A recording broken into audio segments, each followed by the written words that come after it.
Orlando held the golden ticket, the #1 pick. 1992, they called his name Shaquille O'Neal, straight outta LSU.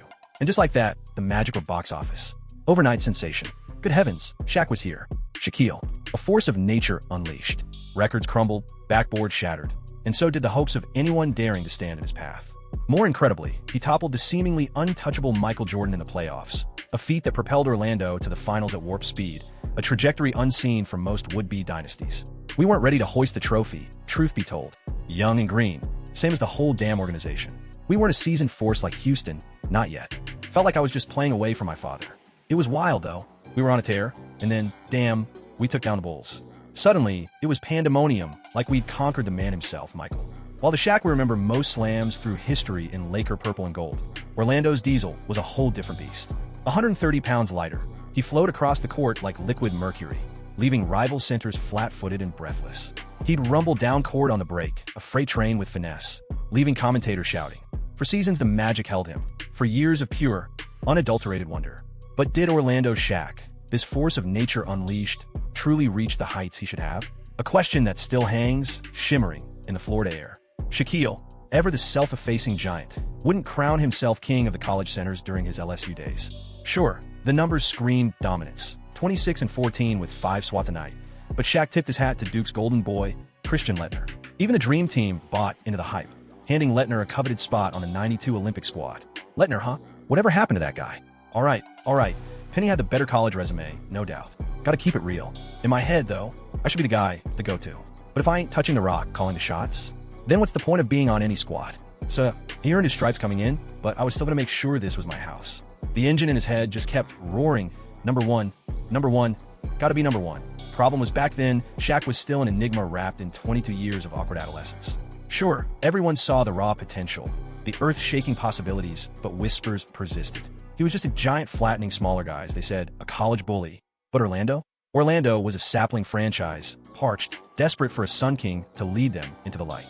Orlando, a mere babe in NBA terms, having sprung into existence in '89, stumbled through its initial seasons, averaging a paltry 23 victories. They desperately craved a supernova, someone to ignite the win column and fill the stands. Enter Shaquille O'Neal. His sheer physical superiority dwarfed the entire '92 draft class, making the Magic's choice a foregone conclusion, #1 overall. Meanwhile, Laettner settled in as a Timberwolf at pick #3. Any whispers of doubt surrounding young Shaquille? Obliterated, quicker than anyone dared imagine. 25 points, 17 boards, a nightly double-double debutante ball. Player of the week in week 1? Unheard of until Shaq. But dismiss him as a mere mountain of muscle? A grave error. The man could handle, leading the charge down court. A crossover, leaving defenders grasping at air. Short jumper? Cash. Laser-precise passes? Delivered with aplomb. He was a behemoth, yes, but one possessed of a surprisingly delicate touch.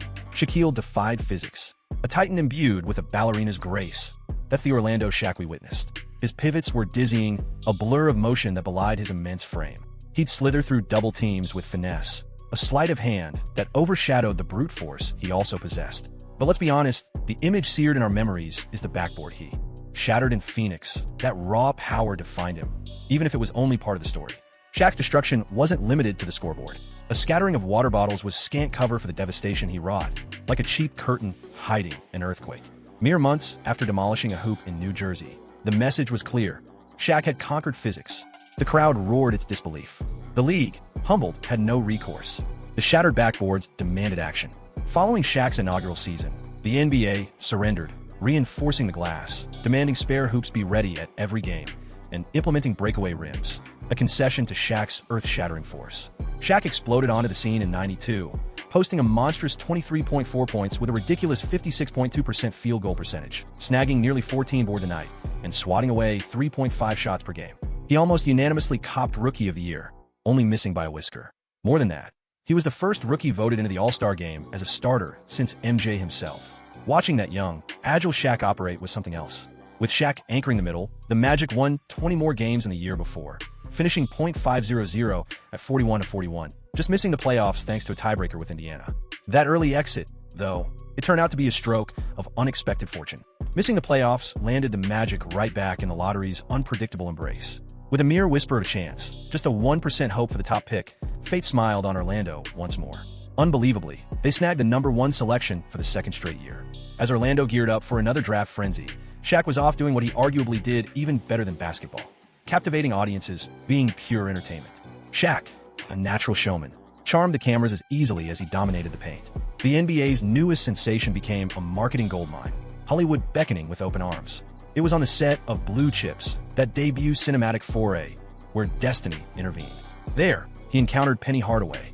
Initially, Shaq, unfamiliar with college hoops, pegged Hardaway as just another actor. I thought, Shaq would later roar, this cat has to be faking it. So, picture this. We're hanging out, going to catch a flick, and there's Penny Hardaway, right? Now, normally I wouldn't be paying attention to college ball, but truth be told, I had to. Everyone was dead set on Orlando drafting Chris Webber, the consensus top college player. But get this, while filming Blue Chips, I was blown away by Penny's skills. I straight up told Orlando, draft Penny, or I'm out of here. Forget the lottery, forget everything else, get Penny. It's that simple. Shaq laid down the law, Orlando. Snag Penny, he declared. Or 2 years from now, when my contract's up, I'm gone. Need a partner in this title quest. Fail me, and I'm out of here. Then came the '93 draft. The Magic picked Webber. Shaq, let's just say he wasn't thrilled. Raging Hulk was an understatement. He was demolishing mansions. Listen, he's mine, damn it. I probably roared. They're pushing me, seeing what I'll do. Now that I'm the alpha, it's my show. You either do what I tell you, or I'm walking. I'm willing to shake things up, ready to bolt. Just let me run the damn thing. And wouldn't you know it, almost immediately, bam, my wish, their command. They caved, said, all right, hey out ya. A transaction of note. Orlando shipped the rights to one Chris Webber westward to Golden State. The bounty returned? The promising Anthony, Penny, Hardaway, and a trio of future first-round picks. Thus commenced a beautiful basketball ballet. From a silver screen's rehearsal to the hardwood stage, Shaq and Penny's chemistry ignited. The Magic, youthful and fleet-footed, ascended to the NBA's entertainment throne. Their every game a symphony of fast breaks and highlight reel dunks. Hardaway, the quintessential point guard, a maestro of the dribble and dish, proved the ideal complement to O'Neal's towering presence. Orlando's fast break unfolds, a 4-on-3. Chance on the left side, the ball finding Hardaway. Suddenly, it's 2 against what feels like the whole court. He launches it, burying the shot. A beautiful play, shades of what Penny did constantly. More often, truth be told, than Kobe ever wanted to allow when Shaq landed in Los Angeles. Back then, in Orlando, Shaq was ravenous, a hunger that went beyond the court. Shaq became a force of nature, literally and figuratively. He was packing on muscle, tipping the scales past 300 before he was even halfway through college, and he intended to obliterate anyone standing between him and a basket. Now, speaking of bulking up, while Shaq was building his physique, you can fatten your wallet during these playoffs with our sponsor, Underdog. Forget the eggnog and tinsel. The real gift for sports fanatics is here, playoff football. And for a piece of that action, Underdog is the place to be. All right, picture this. You're watching Shaq bulldoze through the paint, right? Underdog's the same, kind of easy. You just eyeball if Penny's going to rack up more assists than they're saying, or if Shaq's going to crush the over-under on rebounds. Basically, you're betting on your guys. What's cooler than that? Nail your predictions, and suddenly you're swimming in cash. Up to 5,000 times what you tossed in. Trust me, I've been on Underdog, and it's simpler than Shaq at the free throw line. Well, almost. Forget Shaq for a moment, and let's talk gridiron glory. I've been glued to Drake May and Matthew Stafford this year. MVP caliber play, no doubt. Now they're staring down the playoffs, and I'm banking on some big performances. Gimme Drake, May over 1.5 touchdown passes, and Stafford, well, I'm hammering the over on 270.5 passing yards. You can ride your own hunch on your favorite players, too, this postseason. So what's the holdup? Want to ride the Shaq-sized wave of hoops excitement? Download the Underdog app now and punch in nonstop NBA for a $75 bonus when you drop your first $5. 18 and over only. Make your calls, cash your checks. Underdog. Eligibility hinges on age. 19 is the magic number in Alabama and Nevada. A couple of Colorado contests demand it. Arizona, Massachusetts, and Virginia raised the stakes to 21. Plus, residence in a state where Underdog fantasy throws down is key. Rules apply, naturally. Now a quick word. Fancy a flutter? Terms apply. Check underdogfantasy.com/play. Sadly, if you're in Maryland, Michigan, New Jersey, New York, Ohio, or Pennsylvania, this offer's a no-go. Feeling a bit dicey about your own game? Dial 1-800-GAMBLER or head to www.ncpgambling.org. New Yorkers, the 24/7 Hopeline awaits at 1-877-8. HOP, New York, or text HOP New York. 467 to 369. Just a heads up, folks, before we get back to Shaq's Orlando reign. In his sophomore year, the Diesel was scorching nets, averaging a monstrous 29.3 points on a hyper-efficient 60% shooting, topping the league in field goal percentage. Shaq came this close to snatching the scoring title, only to be denied by David Robinson's explosive 71-point finale, edging him out by a mere 0.06 points per game. Beyond the points, the big fella was a beast on the boards, snagging 13 rebounds and a defensive force, swatting away 3 shots per contest, earning him a well-deserved spot on the All-NBA first team. The MVP voters noticed too, placing him 4th overall. His season highlight? A dominant performance against his hometown New Jersey Nets. Shaq's nascent brilliance flashed when he notched his first triple-double. 24 points, a monstrous 28 rebounds, and an utterly absurd 15 blocks, career highs in the latter 2 categories. Locked by Shaquille, the announcers would bellow, echoing his defensive reign. Yet, even as the Magic racked up 50 regular season wins, the grizzled Indiana Pacers offered a harsh lesson. Playoff basketball, they demonstrated with brutal efficiency, was a different beast entirely.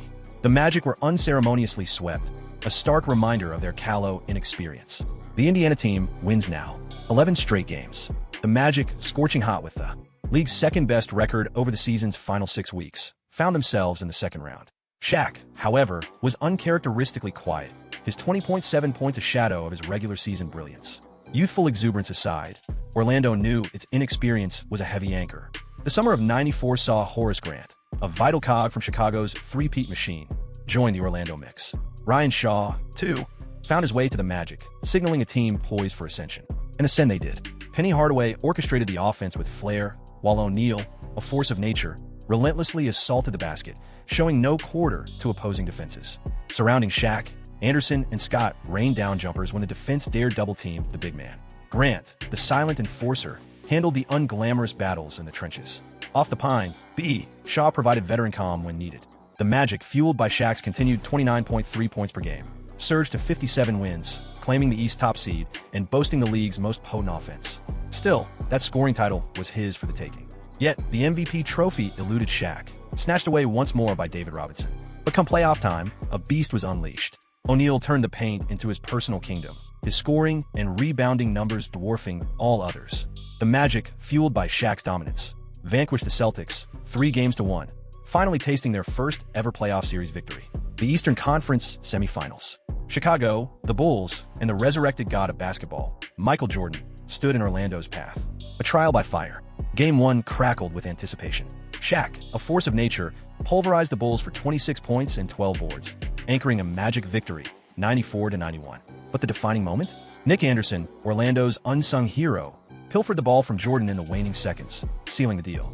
Anderson, emboldened by the win, delivered the dagger, 45-23.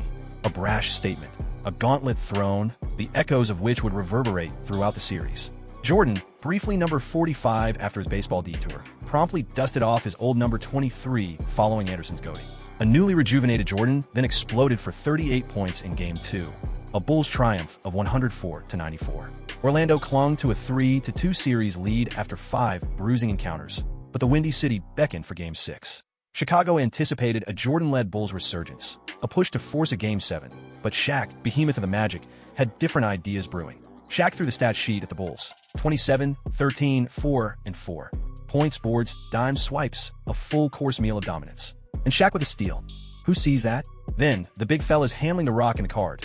The man defied physics. O'Neal, in Orlando, a force of nature. The Magic clawed their way to a 108-102 victory, stampeding into the conference finals.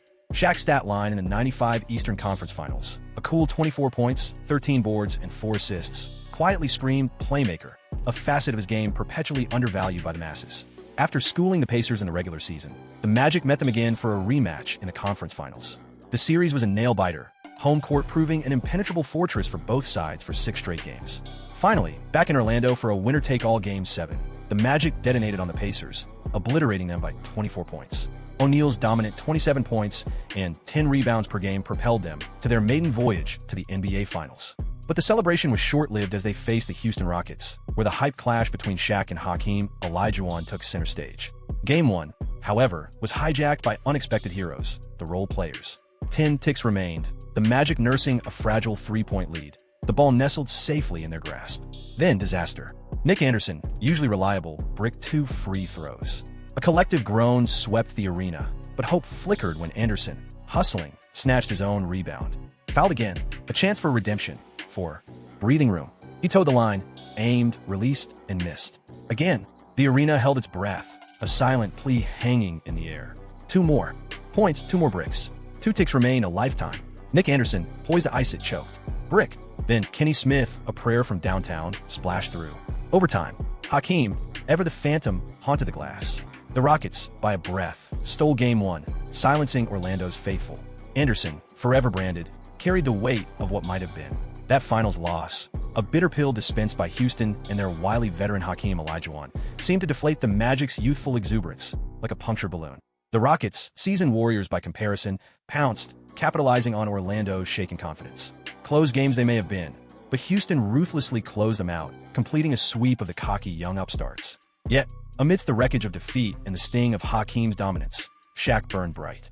He unleashed a finals performance for the ages. A statistical supernova of 28 points, nearly 13 rebounds, over 6 assists, and 2.5 blocks per contest, all fueled by an astounding 60% shooting percentage.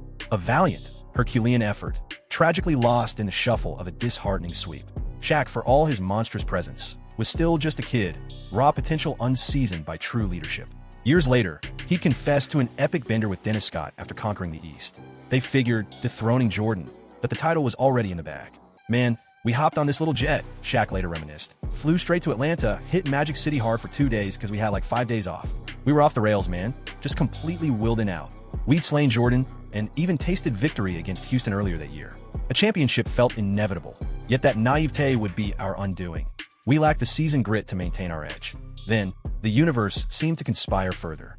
After a near-indestructible start to his career, Shaq, in '96, found himself hobbled by injuries, sidelined for 28 contests. Even so, he still managed a robust 26.6 points and 11 boards a night, earning a spot on the All-NBA third team. Despite Shaq's woes, the Magic still roared to a 60-22 record, second only to the Bulls, whose historic 72 wins rewrote the NBA record books. The Magic breezed through the first playoff rounds, dispatching the Pistons and then clipping the Hawks' wings in 5. But then came the Eastern Conference Finals, a clash with destiny itself, the 72-win Chicago Bulls. This time, Orlando was but a lamb to the slaughter. A swift sweep ensued. Even when the Magic dared to hang close, Jordan, that ethereal basketball deity, would conjure an extra burst, extinguishing any hope. The Bulls devoured the Magic on the glass, out-rebounding them by a monstrous margin. Rodman, the rebounding savant, practically matched Orlando's entire team in offensive board alone. Though the championship banner remained elusive, Shaq's playoff performance shimmered. Across 12 hard-fought games, he poured in an average of 26 points, snatched 10 rebounds, and dished out 4.6 assists. While his 60% shooting clip hinted at even greater potential, particularly on defense, the prevailing sentiment was one of impending Magic dominance. With Shaq and Penny, both just 24, the future seemed destined for a dynasty. O'Neal entered free agency after that season, but few could imagine him abandoning the kingdom he helped build. Orlando held the trump card, Shaq's bird rights, the power to offer him the biggest payday. Yet, they fumbled the bag, epically. While Mourning and Howard were banking 9-figure fortunes, the Magic insulted Shaq with a measly $54 million, a pittance disguised as fiscal responsibility needed to keep Penny content. Understandably stung, Shaq still harbored hope for an Orlando future. But the talks flatlined, stalled in a mire of indecision. Then, like a hawk, Jerry West descended, dangling a glittering $120 million carrot, luring Shaq westward to the Lakers' promised land. As if the Magic's offer wasn't stingy enough, the Orlando Sentinel piled on, with a poll, revealing a staggering 91% of readers believing Shaq didn't merit a max contract. Insulted, not just by management, but seemingly by the very city he'd helped put on the map, Shaq's die was cast. Even when Orlando belatedly coughed up $115 million, the damage was done. The siren song of Hollywood proved irresistible, and Shaq inked a record-breaking deal, abandoning Orlando after a mere 4 seasons. In his words, albeit slightly misremembered, he was off to the Los Angeles Lakers. For me, change always meant progress. Consider Shaq's Orlando tenure. A monstrous 27.2 points, 12.5 rebounds, and nearly 3 blocks a night across 295 regular season battles, all fueled by 58% shooting. Come playoff time, his scoring dipped slightly to 25.3, but his playmaking flourished, averaging 3.7 assists and propelling Orlando to 22 postseason victories. Contrast that with the Magic's grim reality after Shaq's departure. A meager 13 playoff wins from '97 to '08. Those early Orlando years showcased Shaq at his athletic peak, a fleet-footed titan capable of sprinting the court and detonating ferocious dunks seemingly at will. Shaq, man, he made the game simple. 30 points a night? Routine. Rim running's common now. Everyone does it. But back then, Shaq was the king, the absolute best I'd ever witnessed. He took it personally every single play. Back then, Horace might chip in 8 or 10 a night. Me, I was already sprinting down court, a freight train before the defense even knew what hit him. That Orlando Shaq? Man, that was Giannis before Giannis, a 90s prototype. Put that Shaq in today's league, and he'd be dribbling coast to coast, no doubt. But we were living in a different era, a world where the paint was king. Thus, while the Shaq of Laker fame, a behemoth of low-post destruction, claimed peak dominance, to suggest Orlando Shaq lacked similar authority would be folly. Even then, his sheer mass, coupled with surprising agility, rendered him a nightmare matchup near the basket. Whether it was a gentle hook kissing off the glass or a thunderous dunk rattling the arena's foundations, guarding the young O'Neal was a lesson in futility. Yet, perhaps the starkest contrast lay within the mind itself. That youthful Orlando Shaq, unburdened by championship expectations, prioritized pure joy. He reveled in the spotlight, not just on the court, but in the world of entertainment. Music, film, television, these were his playgrounds. Clothing lines and record labels became his diversions. The pursuit of immediate victory took a backseat to the allure of the party, the siren's song of distraction. Even so, that Orlando Shaq was a force of nature, a constant presence in the MVP conversation for his entire Magic tenure. The man was a spectacle, soaring through the air with a grace that belied his size. Though the parting was acrimonious, O'Neal remains a legend in Orlando, the player who brought basketball success to a city previously starved for it. And so, the rafters of the Amway Center now boast his number, a testament to the seismic impact he had, a banner earned in the crucible of those early years. Check out another video right here.